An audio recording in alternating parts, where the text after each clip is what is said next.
40 oke, usia produktif dari energi, kesehatan.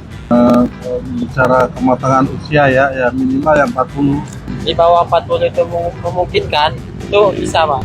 Menurut aku minimal sih 40 tahun udah bisa sih. Kira-kira di atas 40 biar ada jam terbangnya gitu, kayak udah banyak pengalaman, banyak ilmunya juga.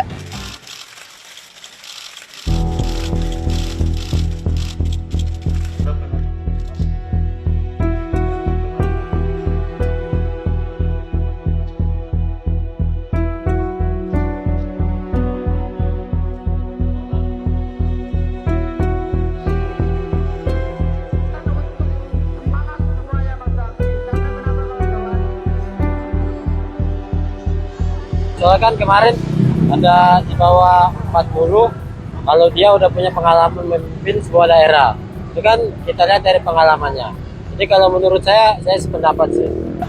Menurut aku sih kurang setuju, karena sebelumnya itu kan tidak boleh di bawah 40 tahun. Tapi kenapa tiba-tiba tuh ada keputusan ini secara mendadak dan itu benar-benar mepet dengan pemilihan. Mana tahu takutnya ada kepentingan lain gitu.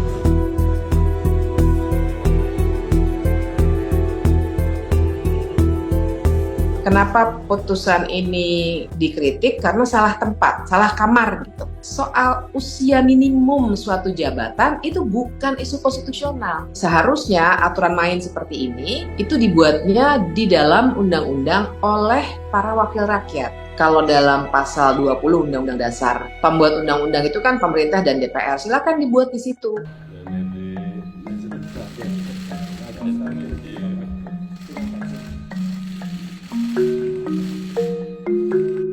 Ya memang dia tidak harus menanggapi karena dia yang menginginkan.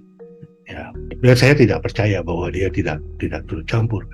Nah, ini by design. Di dalam politik tidak ada kebetulan. Ya, itu saya belajar ilmu politik sudah sangat lama dan semua peristiwa itu direncanakan, didesain.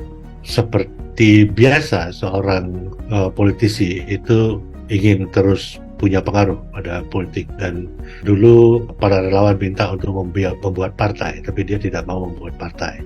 Fakta bahwa anak-anak Jokowi masih sangat muda dan terkesan dipaksakan ya itu memang persepsi publik. Dan apakah ini wajar? Saya kira tidak wajar. Ya, apakah ini benar etis secara politik? Saya kira juga tidak etis. Menurut saya sih implikasinya ke depannya MK akan semakin terpuruk legitimasinya dan semakin dilihat tidak independen dan saya khawatir mereka tidak akan mampu menjalankan dengan baik fungsinya sebagai lembaga yang bisa mengelola konflik politik secara hukum. Nah, jadi mungkin kalau diibaratkan harusnya MK bisa jadi wasit, tapi kita akan memasuki pertandingan tanpa wasit karena wasitnya sudah tidak netral. Wasit itu sudah jadi pemain bahkan. Dan artinya memang harus ada perbaikan nih di Mahkamah Konstitusi dan ini yang harus kita dorong terus.